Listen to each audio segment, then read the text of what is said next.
probably if you think you ought to enter politics at some point of time, and I firmly believe you should enter politics at some point of time to serve the country, to serve the society. நிறைய பேசுறது விடங்க ஒரு 2-3 உதாரணங்களை சொல்லி அதன் மூலமாக உங்களுக்கு சில விஷயங்களை தெரியப்படுத்த வேண்டும் என்று விரும்புகின்றேன். I want all of you to close your eyes for 1 second. 1 second close பண்ணிட்டு நான் சொல்றதை மட்டும் நீங்க அப்படியே இமேஜின் பண்ணிக்கணும். உங்களை ஒருத்தர் அரெஸ்ட் பண்றாங்க. Tomorrow morning somebody arrest you. உங்களை அரெஸ்ட் பண்ணி ஜெயில போட்டுறாங்க. நான் சொன்னதை அப்படியே விஷுவலைஸ் பண்ணுங்க. உங்களை அரெஸ்ட் பண்ணி ஜெயில போட்டுறாங்க. 28 ஆண்டுகள் சிறையில் இருக்கணும். நீங்க 28 years சிறையில் இருக்கணும். 28 ஆண்டுகள், which means you lose your youth. உங்க இளமையை மிஸ் பண்ணிடுவீங்க. உங்க வீட்டில் நடக்கிற கல்யாணத்தை மிஸ் பண்ணிடுவீங்க. உங்க வீட்டில் நடக்கிற டெத்தை மிஸ் பண்ணிடுவீங்க. 28 years சிறையில் இருப்பீங்க. 28 ஆண்டுகள் கழித்து சிறையிலிருந்து வெளியே வர்றீங்க. உங்களுக்கு வெளியே என்ன நடக்குதுன்னே தெரியாது. It's a new world. Prison is a different world. அதுக்கப்புறம் 2 வருஷத்துல எலெக்ஷன் நடக்குது. You become the president of a country. President ஆன பிறகு எந்த ஆபீஸ்ல இதுக்கு முன்னாடி பிரசிடென்ட் ஆஃப் த கண்ட்ரி இருந்தாங்களோ அவங்க ஆர்டர் சைன் பண்ணி தான் உங்களை ஜெயிலுக்கு அனுப்பிச்சிருக்காங்க. அதே ஆபீஸ்ல அதே சேர்ல போய் உட்கார்றீங்க. அப்ப அந்த பிரசிடென்ட்டுக்கு யாரு டீ காஃபி எல்லாம் ஒரு செக்ரட்டரி சர்வ் பண்ணாங்களோ, நீங்க பிரசிடென்ட் ஆனோடனே அதே செக்ரட்டரி ப்ராப்ளி ஒயிட் அந்த நாட்டில் உங்களுக்கு டீ காஃபி சர்வ் பண்ண உள்ள வர்றாங்க. அவங்க டீ காஃபி கொடுக்கும்போது அதை வாங்கிக்கிட்டு அந்த செக்ரட்டரி வெளியே போகும் பொழுது அப்படியே கூடவே போய் டோரை ஓபன் பண்ணி செக்ரட்டரியை சி ஆஃப் பண்ணிட்டு வந்து உட்கார்றேன். Just imagine this quality. இப்ப நீங்க கண்ணை திறந்துக்கலாம். Just imagine this quality. 28 years you are in prison. அது ராபின் ஐலாண்ட் மாதிரி ஒரு பிரிசன்ல உங்களை போட்டு வைக்கிறாங்க. 28 years you have lost your youth. வெளியே வந்து 2 yearsல நிறைய ஹீலிங் ஆகி எலெக்ஷன் நடந்து you become the president of that country. At the age of 75 நீங்க பிரசிடென்ட் ஆனதுக்கு அப்புறம் you go to an office, you sit in the same chair. இதுக்கு முன்னாடி எங்க பிரசிடென்ட்டா FW clerk இருக்கிறாங்க, ரியல் கேரக்டர். அவருக்கு சர்வ் பண்ண செக்ரட்டரி, அவருக்கு ஃபைல் கொடுத்த செக்ரட்டரி, யார் நீங்க உள்ள போடும்போது செக்ரட்டரியா இருந்தாங்களோ அதே செக்ரட்டரி உங்களுக்கு காஃபி கொடுக்க வர்றாங்க. You stand up, you greet the secretary. அந்த செக்ரட்டரி வெளியே வரைக்கும் போய் டோரை திறந்து அந்த செக்ரட்டரியை விட்டுட்டு மறுபடியும் வந்து உட்கார்றேன். சோ நீங்க தான் Nelson Mandela. So you have to understand, இன்னைக்கு நம்ம எல்லாத்துக்குமே தலைவர்ங்கிற பட்டத்தை கொடுத்துறோம். வர்றவங்க போறவங்கலாம் இன்னைக்கு தலைவர். கையில மைக் இருந்தா தலைவன், வெள்ளை சட்டி வெள்ளை வேட்டை போட்டா தலைவன், இல்லைங்களா? 4 பேர் சுத்தி இருந்து ரீல்ஸ் போட்டா தலைவன். சோ உங்களுடைய இமேஜினேஷன்ல லீடர் அப்படிங்கிறது யார் அப்படிங்கறத நீங்க ஃபர்ஸ்ட் பிக்ஸ் பண்ணணும். ஏன்னா இந்த ஜெனரேஷனுக்கு நீங்க நிறைய ரியல் லீடர்ஸை பார்க்கல. இதுக்கு முன்னாடி இருந்த தலைமுறை நிறைய லீடர்ஸை பார்த்தாங்க. காமராஜர் ஐயாவை பார்த்தாங்க, கக்கன் ஐயாவை பார்த்தாங்க. இந்தியாக்குள்ள they have seen leaders at the ground level who actually mean business. But இன்னைக்கு இந்த சோஷியல் மீடியா, பொலிட்டிக்கல் கன்சல்டன்சி எல்லாம் உங்களை எல்லாம் பவுடர் போட்டு மேக்கப் போட்டு உங்களை எல்லாம் மாத்தி அவங்க பர்சனல் லைஃப் வேற மாதிரி இருக்கும். they come and make somebody to stand in front of you.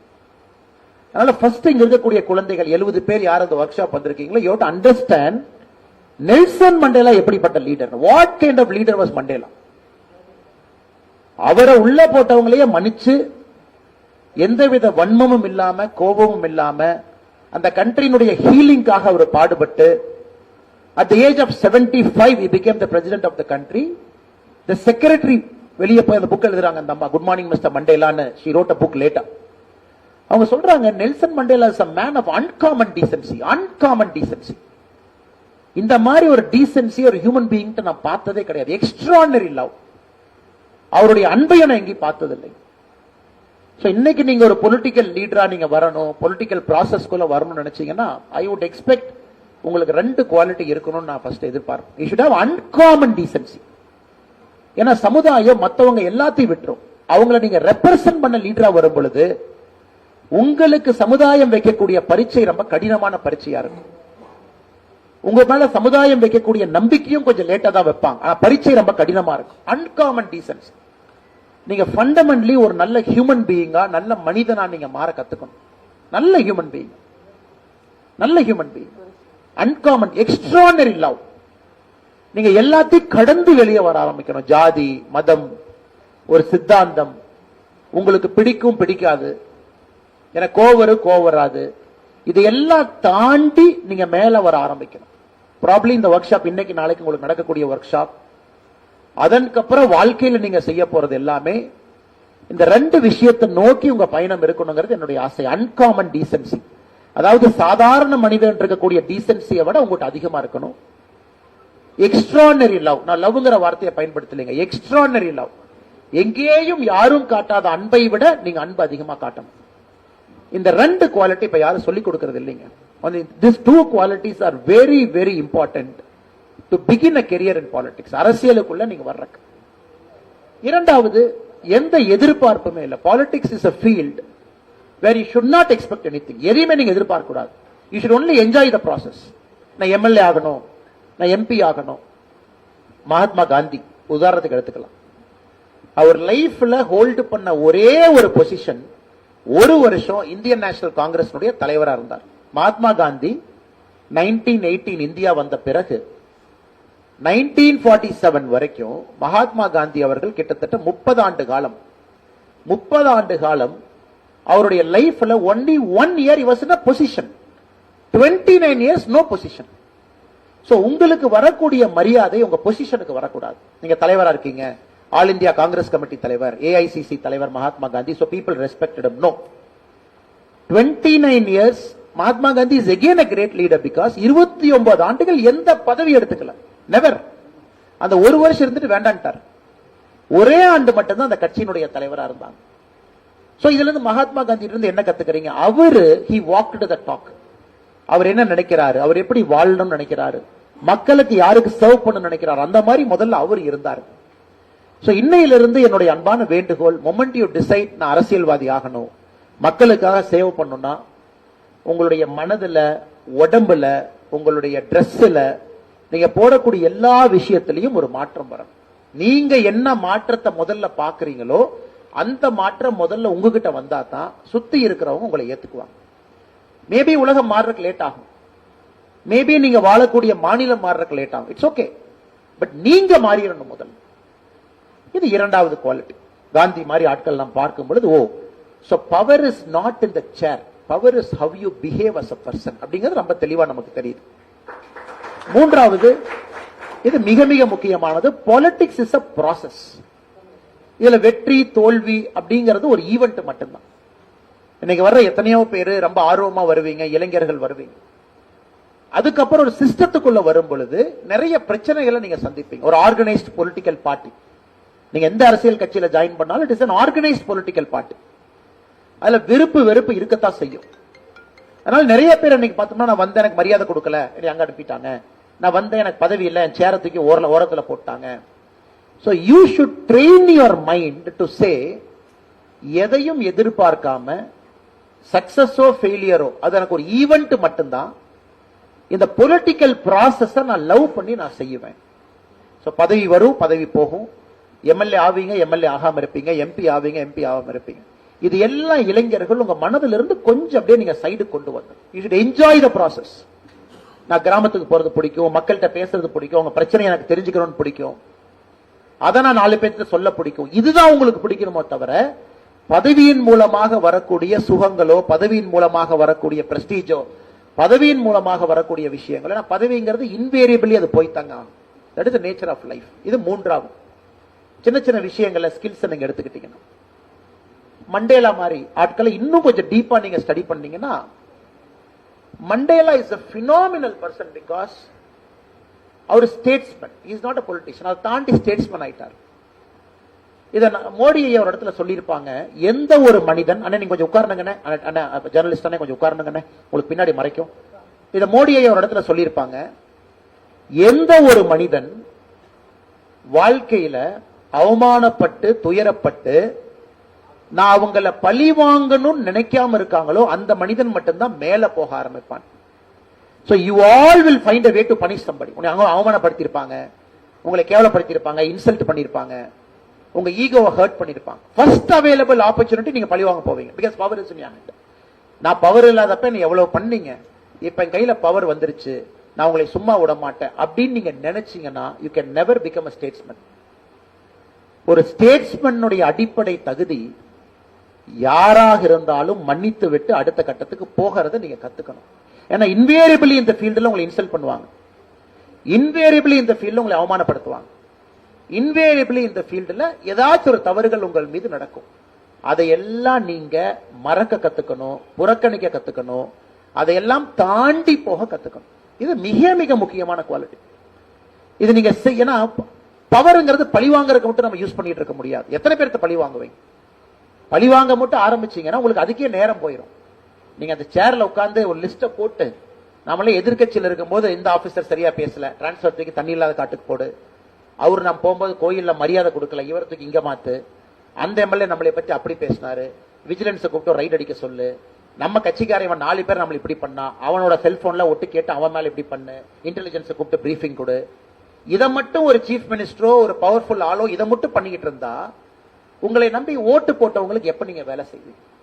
அந்த குவாலிட்டியை இப்பவே நீங்க வளர்த்துக்கங்க அப்படிங்கிறது என்னுடைய அன்பான வேண்டுகோள். Just forgive, forget and move on. இது நீங்க செய்யாத வரைக்கும் எனக்கு அரசியல்ல 90% மக்கள் என்ன பண்ணுவாங்கன்னா அடுத்தவங்களை பத்தி தவறா பேசுறதுக்கே உங்களுக்கு நேரம் போயிருது. தலைவா நீங்க இருக்கும்போது எப்படி தெரியுது தெரியுமா? இப்ப எல்லாம் மாறி போச்சு, ஏன்னா அவருக்கு வேலையில உங்களுக்கு வேலையில 2 பேர் உட்கார்ந்து பேசுறீங்க. தலைவா இங்க பாருங்க தலைவா, இப்படி உங்களை பத்தி அப்படி பேசிட்டாங்க, அவருக்கு வேலையில்லை உங்களுக்கு வேலையில்லை, இந்த மாதிரி விஷயங்களை பேசுறீங்க. தலைவா நீங்க போகும்போது எவ்வளவு தலைவா, இப்ப பாருங்க தலைவா, இந்த பேச்சுக்களே இல்லாம ஒன்லி பாசிட்டிவ் சிந்தனைகள் வரும் பொழுது your life will start going in the forward direction. நான் சொல்றது சின்ன சின்ன விஷயங்கள் அனுபவத்துல சொல்றேன்.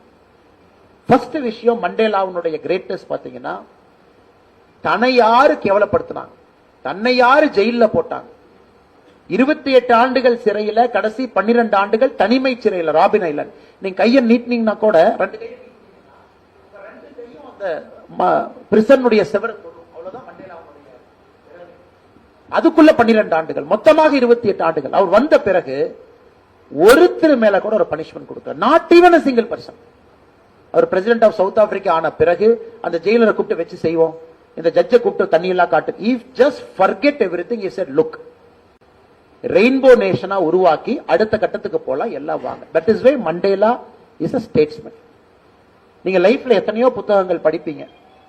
என்னை பொறுத்தவரை நீங்க அரசியல்வாதியாக மக்களுக்கு பணி செய்ய வேண்டும் என்று நினைத்த பிறகு நீங்க படிக்க வேண்டிய முதல் புத்தகம் long walk to freedom, Nelson Mandela அவருடைய முதல் புத்தகத்தை வாங்கி நீங்க படிக்கணும். பொறுமையா படிங்க, அதை அனுபவிச்சு படிங்க. மண்டேலா யாரு? ஒரு ரெவல்யூஷனரியா இருந்தாரு, கொரில்லா வார்ஃபேர் நடத்தி சொத்துக்களுக்கெல்லாம் சேதம் ஏற்படுத்தினார். அதுக்கப்புறம் தண்டனை கிடைச்சு ஜெயிலுக்கு போறார். அங்க என்னெல்லாம் நடந்தது, ஆப்பிரிக்கன் நேஷனல் காங்கிரஸ்க்குள்ள என்னெல்லாம் பிரச்சனை, எத்தனை பேர் மண்டேலாவை முதுகுல குத்துனாங்க, எத்தனை பேர் அவரை தூக்கி வெளியெல்லாம் போட்டாங்க. அதையெல்லாம் தாண்டி ஒரு சிறையில அவருடைய மனதை உறுதிப்படுத்தி கொண்டு எப்படி வெளியே வந்தார் அப்படிங்கிற அந்த புத்தகத்தை லாங் வாக் டு ஃப்ரீடம்ல நீங்க பார்க்கணும். சோ இந்த சின்ன சின்ன விஷயங்கள் எல்லாம் நீங்க இன்டர்னலைஸ் பண்ணணும் சார். ஏன்னா இங்க இந்த மாதிரி ஒர்க் ஷாப்ல பெருசா உங்களுக்கு என்ன சார் சொல்லிக் கொடுக்க முடியும்? கான்ஸ்டிடியூஷனை பத்தி சொல்லிக் கொடுக்கலாம், அரசியலமைப்பு சட்டத்தை பத்தி சொல்லலாம், பொலிட்டிக்கல் பார்ட்டியினுடைய ஸ்ட்ரக்சரை பத்தி சொல்லலாம். ஆனா அதெல்லாம் உங்களுக்கு டெக்ஸ்ட் புக்ல எங்க வேணாலும் இருக்கு. Qualities and attributes of becoming a better leader. ஒரு நல்ல தலைவரா வரணும் அப்படின்னா அன்காமன் டீசென்சி, எக்ஸ்ட்ரானரி லவ், இது 2 எப்போ நான் வச்சுக்க. அன்காமன் டீசென்சி, நீங்க ஜென்டில்மேனா இருக்கணும் உங்க லைஃப்ல, உங்க பிஹேவியர் நீங்க ஜென்டில்மேனா இருக்கணும். நாம தவறு பண்ணக்கூடாது. நீங்க தவறு பண்ணீங்கன்னா you will lose your moral right to ask questions. நான் தவறு பண்ண மாட்டேன்னு நீங்க நினைச்சீங்கன்னா அதுல கஷ்டத்தை அனுபவிக்கணும். ஏன்னா நீங்க கேள்வி கேட்க ஆரம்பிக்கிறீங்க, கேள்வி கேட்கக்கூடிய தகுதி உங்களுக்கு இருக்கணும். அதனால சின்ன சின்ன டாக்ஸ் கூட ஒழுக்கமா கட்டணும். நான் ஜிஎஸ்டி கூட எவேட் பண்ண மாட்டேன், செய்யணும். நான் பிசினஸ் பண்ணாலும் நேர்மையா பண்ணுவேன், செய்யணும். இது எல்லாம் இதான் அன்காமன் டீசென்சி. நீங்க இன்னையிலிருந்து இந்த 70 பேர் இந்த ஒர்க் ஷாப்ல யார் இருக்கீங்க, நீங்க முடிவு பண்ணிக்கணும், நான் சரியா இருப்பேன், அன்காமன் டீசென்சியோட நல்ல மனிதனா இருப்பேன். எக்ஸ்ட்ரானரி லவ், அன்பு. நமக்குள்ள வெறுப்பு வெறுப்பு, இந்த மதம் ஆகாது, இந்த ஜாதி ஆகாது, இவங்க ஆகாது, அவங்க ஆகாது, எனக்கு வந்து யூபி ஆகாது, எனக்கு பீகார் ஆகாது, எனக்கு வெஸ்ட் பெங்கால் ஆகாதுன்னா they are unfit to be a leader. They are unfit to be a leader. Extraordinary love, எல்லா மக்கள் மீது அன்பு. Everybody you should have that love towards them. இந்த இரண்டும் நீங்க கொஞ்சம் கொஞ்சமா கல்டிவேட் பண்ண ஆரம்பிக்கணும் அப்படிங்கிறது என்னுடைய வேண்டுகோள். ஒரே நாள்ல வராது. we all can try. I am also trying. நான் இன்னைக்கு ட்ரை பண்ணிட்டே தான் இருக்கேன். பல இடத்துல கோவரும், I have to keep that in check. Okay, check பண்ணு. பல இடத்துல யாரும் அவமானப்படுத்திடுவாங்க, டக்குன்னு ரியாக்ட் பண்ண போவோம், keep that in check. நீங்களே உங்களுக்கு சொல்லிக்கணும், நான் பாலிடிக்ஸ்ல இருக்கேன், நான் தனி மனிதன் இல்ல, நான் ஒரு பிசினஸ் ரன் பண்ணி வீட்டுல இல்ல, நான் விவசாயம் பார்த்துக்கிட்டு தோட்டத்துல இல்ல, நான் பப்ளிக் லைஃப்ல இருக்கேன். அப்படி இருக்கும் பொழுது எனக்குன்னு சில குவாலிட்டிகளை நான் வளர்த்திக்கணும் அப்படிங்கிறது நீங்க ரொம்ப தெளிவா இருக்கும். இப்ப நரேந்திர மோடி அவங்க எல்லாம் எடுத்துக்கிட்டீங்கன்னா நீங்க எல்லோருமே மோடி இன்னைக்கு பாக்குறாங்க, அட் ஏஜ் ஆஃப் 70 பாக்குறாங்க. ஓ மோடிஜி ஸ்டேட்ஸ்மேன், பிரைம் மினிஸ்டர். யாருமே மோடிஜினுடைய ஃபர்ஸ்ட் 50 இயர்ஸ் பாக்குறாங்க. Modiji never wanted to become the chief minister, never wanted to become the prime minister. அவருக்கு அந்த கோலே கிடையாது. He was a பிரச்சாரக். 1985 குஜராத் பிஜேபி ஆர்கனைசிங் செக்ரட்டரி. 1998 உங்களுக்கு தெரியும், அந்த கதையை நான் சொல்ல விரும்பல. He was out of Gujarat, national secretary, national general secretary, வேற வேற வேலையை செஞ்சாரு. 2001 he came back. சோ எப்பொழுதுமே உங்களுக்கான குவாலிட்டியை நீங்க வளர்த்துக்கிட்டே இருந்தீங்கன்னா உங்களுக்கு வர வேண்டிய பொறுப்பும் பதவியும் கண்டிப்பா வரும், நிச்சயமா வரும். அதுக்காக நீங்க எங்கேயும் போய் நிக்க வேண்டாம் அவசியம் இல்லையா. செல்போனை பாத்தீங்கன்னா நூற்றுக்கணக்கான மெசேஜ் வந்து ஏதாவது ஒரு சின்ன சின்ன விஷயங்களா தான் இருக்கும். அண்ணே பதவி, அண்ணே இப்படி, அண்ணே அப்படி, நான் உங்களை வந்து பார்க்கல, நான் உங்களுக்கு மாலை போடல, நீ தப்பா நினைச்சுக்கிட்டீங்களா, நீங்க போகும்போது என் கண்ணை பார்த்து பேசலையே, என்னை பார்த்து சிரிக்கலையா, நீங்க கோபமா போனீங்கன்னா தப்பு பண்ணிட்டேன் நான். அப்ப ஏன் அதை கேட்கிறோங்க? நமக்கு நம்ம மேல நம்பிக்கை இல்லாதனால யாரோ ஒருத்தர் மேல நம்ம டிபெண்ட் பண்ண ஆரம்பிக்கிறோம்.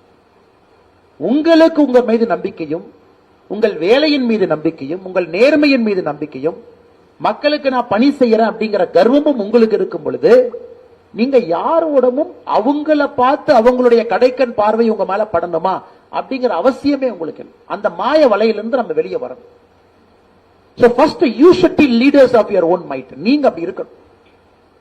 ஒரு சேருக்கு பதவி கிடையாது, சேர்ல உட்கார்ந்து இருக்கிறவங்களுக்கு தான் அந்த மரியாதை அழகு அப்படிங்கறத நீங்க புரிஞ்சுக்கணும். இது மகாத்மா காந்தியினுடைய லைஃப் லெசன். மகாத்மா காந்தி இன்னொரு டீப்பா நீங்க ஸ்டடி பண்ணணும். சும்மா ஒரு ஆட்டோபயோகிராபி ஆஃப் ட்ரூத் அதை மட்டும் படிச்சா அதெல்லாம் பத்தாது. மகாத்மா காந்தியினுடைய ஒரு சுயசரிதையை படிச்சுட்டு எனக்கு காந்தியை பத்தி தெரியணும், நிறைய படிங்க. ராமச்சந்திர குஹாவுடைய 2 புத்தகங்கள் அற்புதமா இருக்கும். India before Gandhi, India after Gandhi, 2 அற்புதம் எழுதியிருப்பார். காந்தியினுடைய டிரான்ஸ்பர்மேஷனல் மொமெண்ட் என்ன, வாட் இஸ் காந்தி. இன்னைக்கு நம்ம சொல்றோம், திரும்ப ஒரு பாயிண்ட் சொல்றோம் பாருங்க, உங்களை அவமானப்படுத்தினாலும் சகிச்சுக்கிட்டு போகணும், ஒன்லி தென் யூ ஆர் லீடர்னு சொல்ற Mahatma Gandhi. 1893 Peter Maritzburg, south ஆப்பிரிக்கால ட்ரெயின்ல போறாரு, ஒரு பாஸ் வாங்குறாரு, ஃபர்ஸ்ட் கிளாஸ்ல உட்கார்ந்து இருக்காரு. ட்ரெயின்ல கண்டக்டர் வந்து கேட்கிறாரு, சார் நீங்க பிரவுன் ஸ்கின்னா இருக்கீங்க, நீங்க வரக்கூடாது, வெளியே போங்க. தூக்கி பீட்டர் மேரிட்ஸ்பர்க்ல ட்ரெயினை நிறுத்தி தூக்கி போட்டாங்க, வெளியே போய் விழுந்துட்டாரு லக்கேஜோட. அப்ப 4 டிகிரிங்க. பீட்டர் மேரிட்ஸ்பர்க் கொஞ்சம் நம்ம ஊட்டி மாதிரி ஒரு சின்ன ஊர், மலை பிரதேசமான பகுதி சவுத் ஆப்பிரிக்கா. காந்தி எங்க பெட்டி இருக்கு, காந்தி உட்கார்ந்து இருக்காரு. காந்திக்கு கோவம் வருது. அப்ப ஒரு பேர் வந்து அவர் மகாத்மா இல்லைங்க, அப்ப அவர் வந்து மோகன்தாஸ் கரம்சந்த் காந்தி, அதான் ஒரு பேர். அப்படியே கோபம் பொத்தளிச்சுக்கிட்டு வருது. அப்ப காந்தி அவர்கிட்ட 2 ஆப்ஷன் தான் இருந்துச்சு. ஆப்ஷன் 1 அவர் லாயர், நான் உன்னை விட மாட்டேன், உன்னை ரத்து செய்யாம விட மாட்டேன், எப்படி என்னை ட்ரெயினை விட்டு தூக்கி போடலாம், உங்களை எல்லாம் பழி வாங்குவேன். ஆப்ஷன் 1. ஆப்ஷன் 2, இவன் ஏன் இப்படி தப்பா பிஹேவ் பண்றான்னா சமுதாயமே தவறா இருக்கு, அந்த சமுதாயத்திலிருந்து வந்திருக்கக்கூடிய அந்த வெள்ளையனும் தவறா இருக்கிறான், அதனால இந்த சமுதாயத்தில் ஒரு மாற்றத்தை ஏற்படுத்துவதற்கு நான் பாடுபடுறேன். 2 option. Mahatma Gandhi time waste பண்ணலீங்க. பெட்டிஷன் எழுதி அந்த ரயில்வே ஸ்டேஷனை போய் பார்த்து, அவரை பார்த்து அந்த கிளர்க்கை சஸ்பெண்ட் பண்ணுங்க, அவனை நீக்குங்க, அந்த வேலைக்கே போல, time waste. Mahatma Gandhi shows the second part.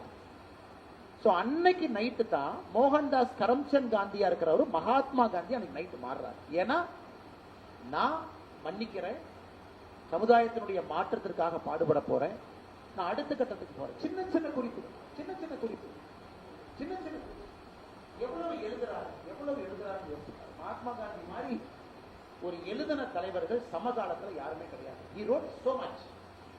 லிசன்ல அவ்வளவு எழுதியிருக்கார், பிரிவென்டிவ் அரசு அவ்வளவு எழுதியிருக்கார், ஒரு இஷ்யூ படிச்சுட்டார். ஜம்பரான் போறாரு, அவருடைய எப்படி பேசுறார், லாயர்கிட்ட ஜட்ஜுகிட்ட எப்படி பேசுறாரு. சோ நீங்க ரசிச்சு படிக்கணும், ஒரு தலைவர்களையும் ரசிச்சு படிக்கணும்.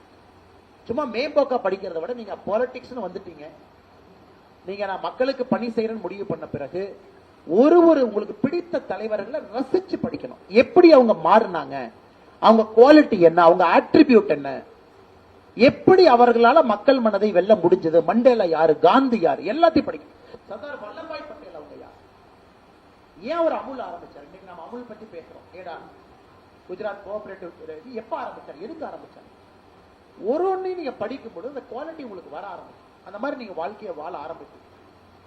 Again, uncommon decency, extraordinary courage. இது 2 உங்களுக்கு இருக்கணும். நிறைய லீடர்ஸை நீங்க ரொம்ப ஆழமா படிக்கணும். அது மாதிரி நீங்க வாழ ஆரம்பிக்கணும். பழிவாங்கும் போக்கு அரசியல்வாதிக்கு இருக்கலாம், ஆனா தலைவனுக்கு இருக்கக்கூடாது. பழிவாங்கும் போக்கு சத்தியமா ஸ்டேட்ஸ்மேனுக்கு இருக்கக்கூடாது. பழிவாங்குற போக்கே வரக்கூடாது. யாராக இருந்தாலும் மன்னிச்சு போய்கிட்டே இருக்கணும். ஏன்னா நீங்க வந்திருப்பது மக்களுக்கு சேவை செய்வதற்கு மட்டும்தான், சமுதாயத்துல மாற்றத்தை ஏற்படுவதற்கு மட்டும்தான். உங்ககிட்ட பழி வாங்கணும் உட்கார்ந்து காலையில இருந்து நைட் வரைக்கும் லிஸ்ட் போட்டா 5 வருஷம் அதிலே முடிச்சு போயிடும். அதெல்லாம் நீங்கள் செய்ய வேண்டும் என்பது என்னுடைய குறிப்பா இளைஞர் அட்டாச்மெண்ட். எப்படி தாமரை இலை மேல தண்ணி இருக்கோ அது மாதிரி போட்டோ. நான் ஒரு பிரதர் சொன்ன பிரதர் போட்டோ எடுத்தாரு. ஏன் போட்டோ எடுக்கிறோம்? அவர் அன்பு இருக்கு, போட்டோ எடுக்கிறது எடுக்க வேண்டாம். அதற்கான சூழல் கிடையாது.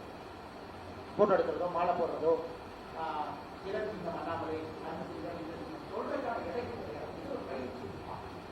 இங்க வந்து எல்லோருமே சமமா உட்காந்து, இங்க எல்லோருமே நமக்கு தெரிஞ்ச 4 விஷயத்தை கூட சொல்றேன், உங்களுக்கு தெரிஞ்ச 4 விஷயத்தை இந்த பயிற்சி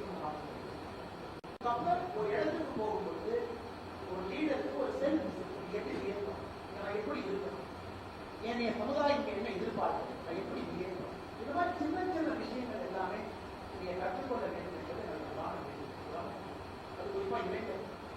அது எல்லாத்தையும் தாண்டி நிறைய படிக்கணும், நிறைய படிக்கணும், நிறைய எல்லா விஷயத்தையும் எக்கனாமிக்ஸ், பொருளாதாரம், சரித்திரம், பூகோளம் எல்லாம் உங்களுக்கு தெரியும். என்ன நடக்கும் ஜியோ பாலிட்டிக்ஸ் என்ன.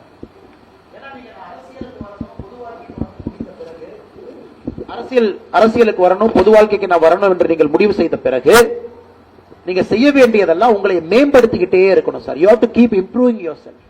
அதுக்காகத்தான் நீங்க நேரம் கொடுக்கணும். உங்களை இம்ப்ரூவ் பண்ணணும், மக்களை பார்க்கணும், கிராமத்துக்கு போகணும், பேசணும். இது நீங்க செய்யுங்க. மற்றபடி நீங்க ஒரு பார்ட்டி ஆபீஸ்ல டைமே வேஸ்ட் பண்ணாதீங்க. தலைவர் வருவாரு, வெளியே போயிட்டு அளவு சொல்லாமா, அதெல்லாம் டைம் வேஸ்ட். அவர் வரும்போது பாப்பாரா? உங்களுக்கு அந்த திறமையும் தகுதியும் இருக்கும் பொழுது எல்லாரும் உங்க வீட்டுக்கு தானா தேடி வருவாங்க. பிரதர் சிஸ்டர் வாங்க, நல்லா பண்றீங்க, கொஞ்சம் தயவு செஞ்சு பண்ணுங்க அப்படி. ஆனால் உங்களுடைய தகுதியை வளர்ப்பதற்கு மட்டுமே நேரத்தை செலவிடுங்களோ தவிர ஒரு தலைவர்களை பார்ப்பதற்கோ தலைவர்கள் பக்கத்தில் நிற்பதற்கோ நேரத்தை கொடுக்காது. இப்ப ஜப்பான்லாம் போய் பாருங்க. சமீபத்தில் ஒரு பிரைம் மினிஸ்டரை சுட்டு கொண்டாங்க, அசாசினேட் பண்ணாங்க, ஷினோ ஆபே. பேப்பர்ல பார்த்தா ரொம்ப ஆச்சரியமா இருந்துச்சு. ஷினோ ஆபே எங்க பேசிட்டு இருக்காருங்க? ஸ்ட்ரீட் கார்னர் மீட்டிங்ல. அவரு கூட எத்தனை பேர் இருக்காங்க? மொத்தமா 100 பேர். 100 பேருக்கு அவர் பேசிட்டு இருக்காங்க. 2 போலீஸ்காரங்க நிக்கிறாங்க. ஒருத்த அவனே வீட்லயே அந்த கன்னை செஞ்சு அவனே வீட்டுல ஹோம்மேட் கன் பண்ணி அதை வந்து ஷினோ ஆபேயை பார்த்து கழுத்துல சுட்டுட்டு போயிடுறான். somebody who wouldn't like Shinzo Abe or whatever nonsense. அப்ப நம்ம எல்லாருக்கும் ஆச்சரியம், எப்படி ஒரு பெரிய கூட்டத்துல தான் தலைவர்கள் வருவாங்க, அது எப்படி ஷினோ ஆபே 100 பேருக்கு இடத்துல இருந்தாங்கன்னா, ஜப்பான்ல முழுசுமே it is all 100 people, 50 people, 25 people, இதெல்லாம் லீடர்ஸே பேசுறாங்க. சோ நம்ம கிட்ட தான் இந்த பெரிய மாநாடு, பெரிய கூட்டம், 50,000 சேர் போடு, 1,00,000 சேர் போடு, அத்தனை பேர்த்த வர சொல்லு, இத்தனை பேர்த்த வர சொல்லு, 10 மாலையை போடு, 10 அவார்டை கொடு, அவங்களுக்கே ஒரு டைட்டில் கொடுத்துக்க, இல்லைங்களா புது ஸ்டைல் இப்ப அவங்களுக்கு நீயே ஒரு டைட்டில் கொடு. ஒரு டைட்டில் நம்மளே சும்மா இருந்தா 4 பேர் சேர்ந்து ஒரு டைட்டில் வச்சு ஒரு போஸ்ட் அடிச்சு போடு. அந்த கலாச்சாரத்திலிருந்து உங்க ஜெனரேஷன் வெளியே வரணும். குறிப்பா இன்னைக்கு இந்த 70 பேரு நாங்கெல்லாம் அரசியல் பயிலரங்கத்துக்கு வந்திருக்கோம், நாங்க போறோம் நினைக்கிற நீங்க இந்த கலாச்சாரத்திலிருந்து நீங்க அடிப்படை கல்ச்சரல் சேஞ்ச் இன் பாலிடிக்ஸ் கொண்டு வரணும். அன்காமன் டீசன்சி, டிரான்ஸ்பரன்சி, மக்கள் மீது நீங்கள் காட்டக்கூடிய அன்பு, நமக்கு நாமே பட்டம் கொடுத்துக்கிறது, நம்மளை சுத்தி 4 பேர்த்த வச்சுக்கிட்டு பட்டத்தை சொல்றான்னு சொல்றது, அதிலிருந்து வெளியே வர வேண்டிய காலகட்டத்தில் நீங்க இருக்கீங்க. ஏன்னா மக்கள் மாறிட்டாங்க சார், நம்ம தான் மாறாம சுத்திட்டு இருக்கோம். அரசியல்வாதிகள் தான் மாறாம சுத்திட்டு இருக்கோம். மக்கள் எப்பவோ மாறிட்டாங்க. மக்கள்லாம் ரொம்ப ப்ரோக்ரசிவ் ஆயிட்டாங்க, மக்கள்லாம் ஆஸ்பிரேஷனல் ஆயிட்டாங்க.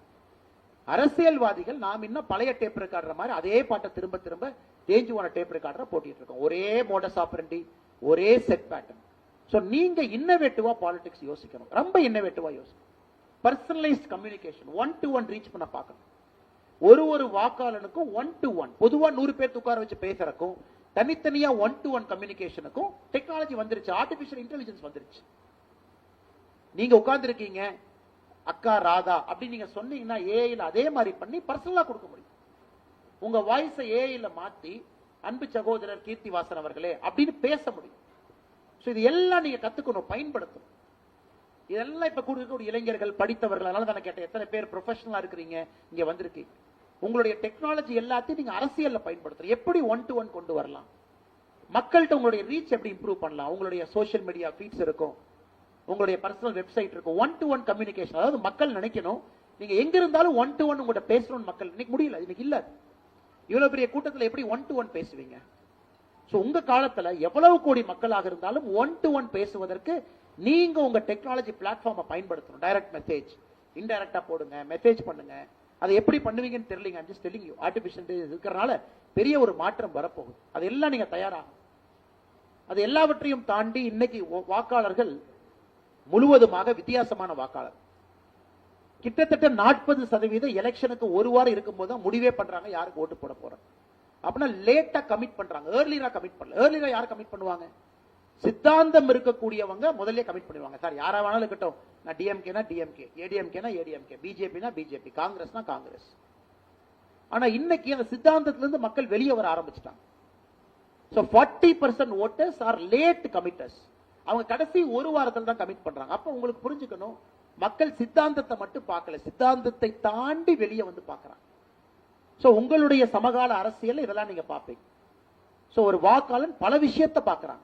வெறும் ஒரு கட்சி ஐடியாலஜி ஓட்டு அப்படின்னு கிடையாதுங்க. பல விஷயத்தை பார்த்து ஓட்டு போடுறாங்க. அப்படி இருக்கும் பொழுது அந்த புது ட்ரெண்டுக்கு நீங்க அடாப்ட் ஆயிட்டீங்களா? அந்த புது சின்ன சின்ன ட்ரெண்ட் எல்லாம் கவனிக்கிறீங்களா? வேர்ல்டு ஃபுல்லா பாருங்க, வேர்ல்டு ஃபுல்லா எலெக்ஷன் பாருங்க, ரைட்டிஸ்ட் குரூப் தான் ஜெயிச்சிட்டு இருக்காங்க. There's nothing called right and left. இப்ப பிஜேபி ரைட்டிஸ்ட் பார்ட்டியா? BJP is not a rightist party. BJP is not a rightist party. காரணம், இந்த ரைட் லெஃப்ட்ங்கிறது என்னங்க? பிரெஞ்சு ரெவல்யூஷன் நடந்ததுக்கு அப்புறம் பிரெஞ்சுல மக்களாட்சி வருது. மக்களாட்சியில பார்லிமெண்ட் எல்லாம் உட்கார்றாங்க, அந்த ஹவுஸ் ஆஃப் சேம்பர் எல்லாம் உட்கார்றாங்க.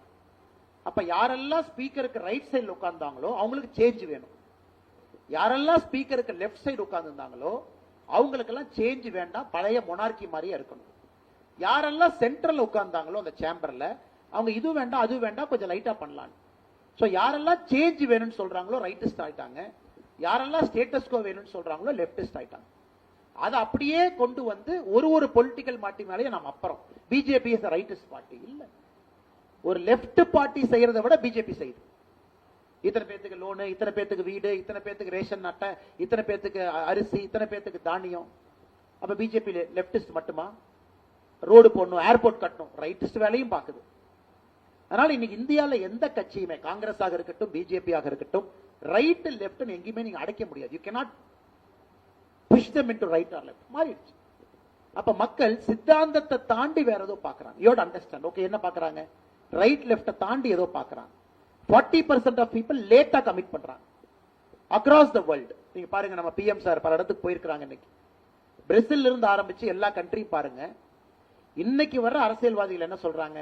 எல்லாரும் வேஸ்ட், நான் வந்தனா சிஸ்டத்தையே உடைச்சு நான் மொத்தமா மாத்திரணும், அவங்க தான் இன்னைக்கு ஜெயிக்கிறாங்க. உலகம் ஃபுல்லா பாருங்க.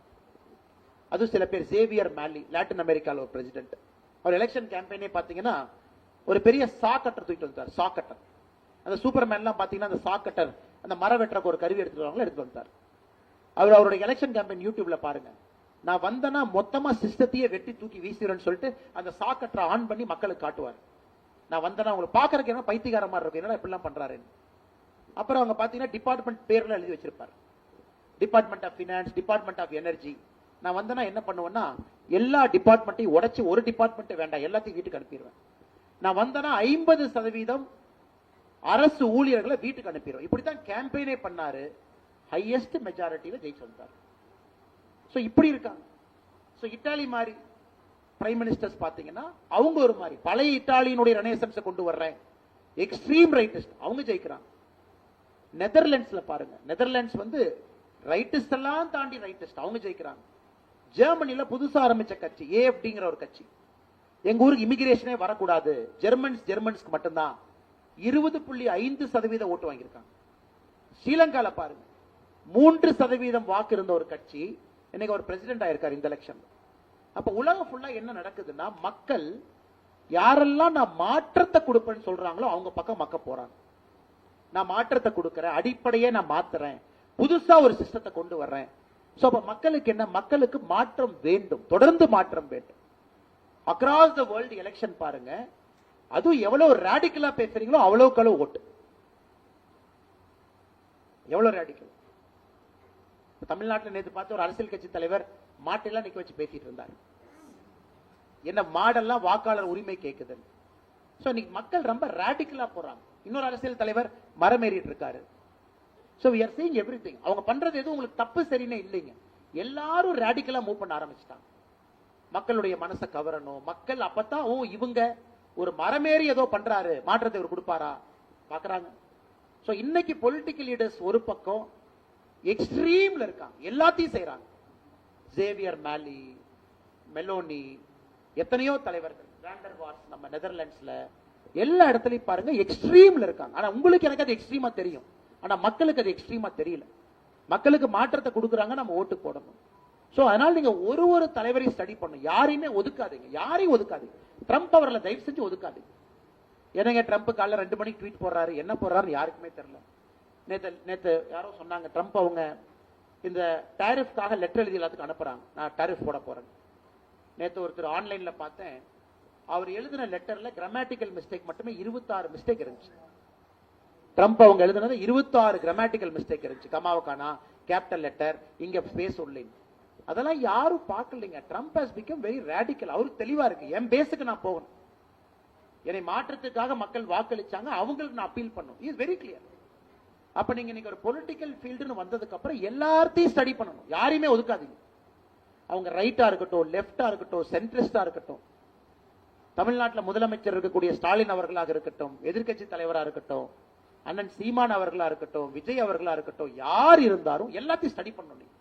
என்ன குவாலிட்டி, என்ன அட்ரிபியூட், ஏன் அப்படி இருக்காங்க, ஏன் அவங்க சக்சஸ் ஆகுறாங்க, ஏன் ஃபெயிலியர் ஆகுறாங்க, அக்ராஸ் த வேர்ல்டு ஸ்டடி பண்ணி ஒரு புக் வச்சு மெயின்டைன் பண்ணி எழுதுங்க. நான் சொல்ற சேவியர் மேலியோட யூடியூப் வீடியோஸ் எல்லாம் பாத்தீங்கன்னா ஒரு சாக் கட்டர் கொண்டு வந்து இப்படித்தான் எலெக்ஷன் கேம்பெயினே பண்ணுவார். நான் மட்டும் ஓட்டு வாங்கிட்டுனா சிஸ்டத்தை எல்லாம் வெட்டி தூக்கி எறிஞ்சிருவேன். பிரசிடென்ட் ஆகி கார்ல போயிட்டு இருக்காரு, பிரசிடென்ட் ஆகி ஃபர்ஸ்ட் டே கார்ல போயிட்டு இருக்காரு சேவியர் மேலி. ரோட்ல ஒரு தெருநாய் நடந்து போயிட்டு இருக்கல, யூடியூப்ல வீடியோ பாருங்க. அவர் சொல்றாரு எல்லாம் காரை நிறுத்துங்கப்பான்னு. கார் நிறுத்தி பிரசிடென்ட் இறங்கி போய் தெருநாய் தொடை கொடுத்துட்டு இருக்காரு. மக்கள்ல வந்து என்ன சார் தெருநாய் தொடை கொடுத்துட்டு இருக்கீங்க? இல்ல இறந்து போன என் நாயை பத்தி எனக்கு ஞாபகம் வந்துருச்சு, அதான் அந்த நாயை தொடை கொடுத்துட்டு ஆபீஸ் போறேன். என்ன சார் இப்படி பண்றாரு அப்படின்னு. ஹையஸ்ட் அப்ரூவல் ரேட்டிங் இன்னைக்கு சேவியர் மேலி. எப்படி நம்ம மோடிஜி கன்சிஸ்டன்டா 11 ஆண்டுகளா ஹையஸ்ட் அப்ரூவல் ரேட்டிங்ல இருக்காங்களோ, அதே மாதிரி ஒரு நல்ல அப்ரூவல் ரேட்டிங் இருக்கக்கூடிய தலைவர் சேவியர் மேலி லாட்டின் அமெரிக்கால இருக்காரு. சோ எல்லாத்தையும் நீங்க ஸ்டடி பண்ணுங்க. Connection, human connection, one to one, uncommon decency, extraordinary love.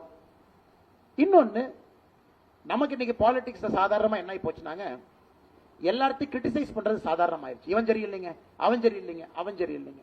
அந்த கூட்டத்துக்குள்ள நீங்க மாட்டிக்கவே கூடாது. யாராக இருந்தாலும் நீங்க யோசிக்கணும், ஏன் இந்த முடிவு எடுத்திருப்பாங்க, ஏன் இந்த முடிவு எடுத்தாங்க, ஏன் இப்படி யோசிச்சாங்க. ஏன்னா நீங்க சேர்ல உட்கார்ந்தா தான் அந்த சேருடைய கஷ்டம் உங்களுக்கு தெரியும். அதனால நீங்க அரசியல்வாதிகளா லேர்னிங் ஃபேஸ்ல இருக்கிற நீங்க யாராக இருந்தாலும் கிரிட்டிசைஸ் பண்ணுங்க. அதே நேரத்தில் பிரைண்டா கிரிட்டிசைஸ் பண்ணிட்டு அவங்க தப்பு இவங்க தப்புன்னு சொல்லாம கொஞ்சம் யோசிச்சு பாருங்க. உதாரணத்துக்கு இன்னைக்கு நான் ஸ்டாலின் அவர்கள் சரியா பண்ணணும்னு சொன்னாலும் பல இடத்துல பெனிஃபிட் ஆஃப் டவுட் கொடுத்து யோசிங்க. ஏன் அந்த டெசிஷன் எடுத்தாரு, ஏன் இப்படி எடுக்கல, ஏன் இப்படி சொன்னாரு, அதையும் யோசிக்கும் பொழுது உங்களுக்கு ஒரு பக்குவம் வர ஆரம்பிக்கும். அதனால என்னை பொறுத்தவரை இங்க வந்திருக்கக்கூடிய எல்லோருக்கும் human qualities, attributes, uncommon decency, extraordinary love, இதையெல்லாம் நீங்க டெவலப் பண்ண ஆரம்பிக்கணும். நீங்க முதல்ல பெர்ஃபெக்டா இருக்க முயற்சி பண்ணணும். நீங்க சரியா இருக்கணும். நீங்க சரியாகும் போது உங்க சுத்தி இருக்கிற 2 பேர் சரியாகும், அப்புறம் 4 பேர் சரியாகும், அப்புறம் சுத்தி இருக்கிற 10 பேர், 10 வருஷத்துல எல்லாம் சரியாயிருவாங்க. பட் எல்லாரும் தப்பா இருக்கிறாங்க, நானும் தப்பா இருக்கிறேன்னு நீங்க முடிவு பண்ணீங்கன்னா எப்பொழுதுமே மாற்றம் வராது. மாற்றம் வர வேண்டும் என்றால் முதல்ல நீங்க சரியா இருங்க. உங்களை சுத்தி ஒருத்தரா சரியாவாங்க. நீங்க நினைச்சு பாக்குறதுக்கு முன்னாடி 10 ஆண்டுகள்ல எல்லோரும் சரியாகி விடுவார்கள் என்று சொல்லி இந்த மேடையில் இருக்கக்கூடிய எல்லா நம்முடைய அன்பு தலைவர்களுக்கும் என்னுடைய நன்றியை தெரிவித்து, இங்க வந்திருக்கக்கூடிய எல்லா இந்த பங்கேற்பாளர்கள் 70 பேர் வந்திருக்கிறீங்க. இன்னைக்கும் நாளைக்கும் முழுமையா பயன்படுத்துங்க. அடுத்து தமிழிசை அக்கா அவங்க வர்றாங்க, நாளைக்கு சுனில் தியோதர் அவங்க வர்றாங்க, இதுக்கு முன்னாடி இப்ப ஆந்திர பிரதேசனுடைய இன்சார்ஜா இருக்கிறாங்க, இதுக்கு முன்னாடி திருப்புரால நம்முடைய பாரதிய ஜனதா கட்சியினுடைய ஆட்சியை கொண்டு வந்தாங்க. எல்லாத்துக்கிட்டையும் ஸ்டடி பண்ணுங்க. கடைசியா ஒரே வார்த்தையை சொல்லி முடிச்சுக்கிறேன், எல்லாத்தையும் ஸ்டடி பண்ணுங்க, ஆனா யாரையும் காப்பி பண்ணாதீங்க. ஏன்னா யூ ஆர் வெரி யூனிக், நீங்க யூனிக். யாரையும் காப்பி அடிச்சு உங்களுடைய சுயமான கேரக்டரை இழந்துடாதீங்க. இந்த ஹால்ல இருக்கக்கூடிய 70 பேர் யூஆர் யூனிக். இல்ல அவரும் சூப்பர் அதே மாதிரி நான் இருக்கட்டுமானா அதுக்கு அவரே இருந்துட்டு போயிடலாமே, நீங்க எதுக்கு இருக்கீங்க? இல்ல இவர் நல்லா எல்லாத்துக்கிட்ட இருக்கிற நல்ல நல்ல விஷயங்களை எடுத்துக்க பாருங்க. ஆனா உங்களுடைய ஒரிஜினாலிட்டி தனித்தன்மையை விட்டு கொடுத்துறாதீங்க. நீங்க நீங்களா இருங்க. உலகம் உங்களுக்காக நிச்சயமாக ஒரு நாள் மாறும். அவசரப்பட்டு உங்களுடைய பர்சனல் குவாலிட்டியை விட்டு கொடுத்துறாதீங்க. Be yourself. The world will change for you. அதனால வந்திருக்கக்கூடிய எல்லோருக்கும் வாழ்த்துக்களை தெரிவித்து வருகின்ற காலத்துல நல்ல அரசியல்வாதிகளாக நீங்கள் வர வேண்டும் என்று சொல்லி மறுபடியும் இந்த அற்புதமான நிறுவனத்திற்கு இண்டோய் சமுதாய ஃபவுண்டேஷன் அவர்களுக்கும் மேடையில் இருக்கக்கூடிய எல்லோருக்கும் இங்க வந்து இதை ஆர்கனைஸ் பண்ணீங்க, நிறைய அந்த மாதிரி பண்ணுங்க. I wish you all the very best for what you are doing and let this be a great workshop for today and tomorrow. All the very best to all of you. பத்திரிகை நண்பர்களுக்கும் என்னுடைய நெஞ்சார்ந்த வாழ்த்துக்களை வணக்கங்களை தெரிவித்துக் கொள்கிறேன்.